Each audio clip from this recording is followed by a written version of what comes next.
Bonjour, Mr. Doherty edition of Cause, and today I am going to tell you the Ojibwe story of Nanabozho and how he was created.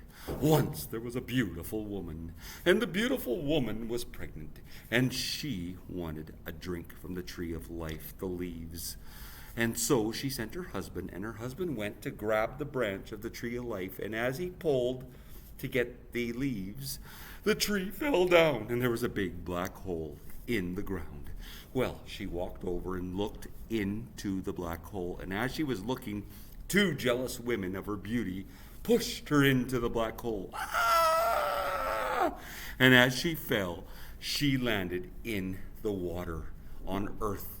And the Anishinaabe looked and they said, "Oh, what a beautiful woman." And they grabbed her and they saved her, and they built her a house so that she could live, and they worshipped her.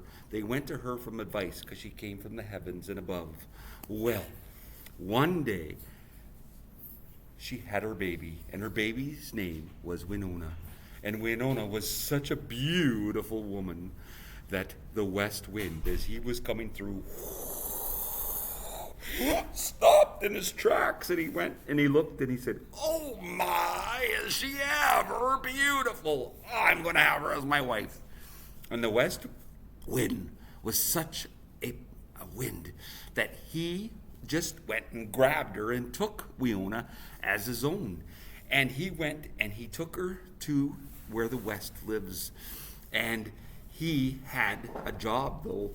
So he had to leave for a very long time, for about 3 months at a time, to blow wind all over the world. And as he did, he locked poor Winona up in a shack. And he wouldn't feed her. He didn't leave food for her. And Winona was so sad. She was sitting there and she was pregnant. She got pregnant by the west wind. And so she was sad and she was pregnant and she was lonely. And so she was sitting there. The west wind came back and she was crying, "Oh, my wind, my wind, my wind."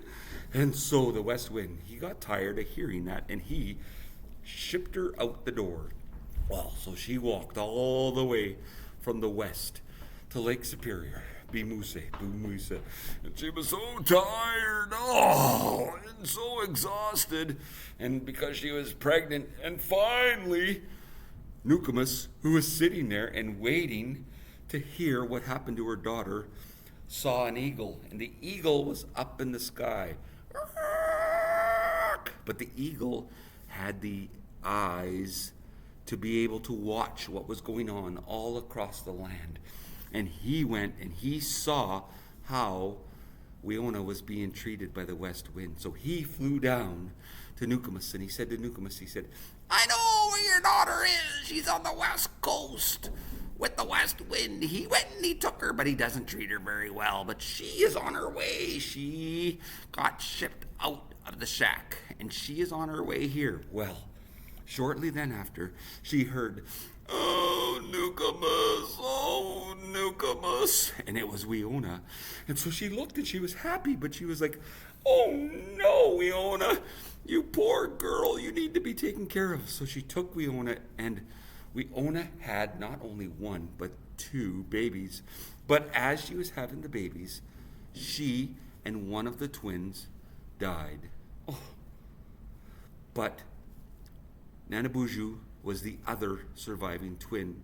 But Nukumus looked, and Nukumus knew that the west wind would be coming to look for his son.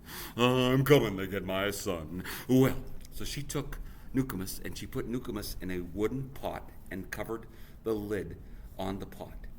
And so Nukumus was there, but she was so sad that she lost her daughter and she lost her grandson, that for 7 days all that she would do was cry. "Oh, my wind, my wind, my wind, my wind. I lost my daughter.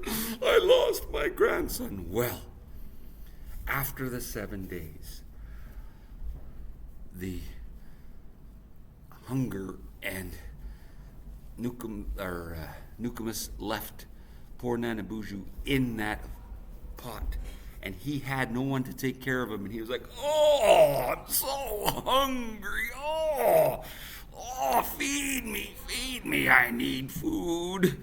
So he went and he started to try to get out, but he couldn't get out of the pot. as a human. So he turned himself into a rabbit, a wabash. And as he turned himself into a wabash, he could hop. And as he hopped, he popped that lid right off with his bunny ears. Pop, pop, pop. And then he was there. Well, Nokomis looked, and she seen all and heard all the racket, and she was like, oh no, Gitchie Manadoo's trying to get back at me and punish me for not taking care of Nanabozho. So she went and she grabbed Nanabozho, and she started to rock Nanabozho, and she was like, I'll feed you, I'll feed you, I'll feed you.